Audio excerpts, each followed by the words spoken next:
feel trapped, ask yourself, am I doing what's right, or am I doing what's feeling familiar and comfortable?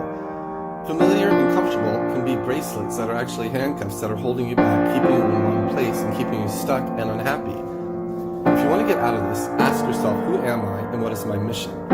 Then, take action.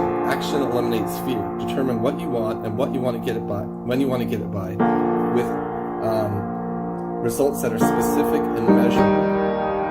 So if you're feeling trapped, you're probably trapped by something that's familiar and comfortable, which is like handcuffs.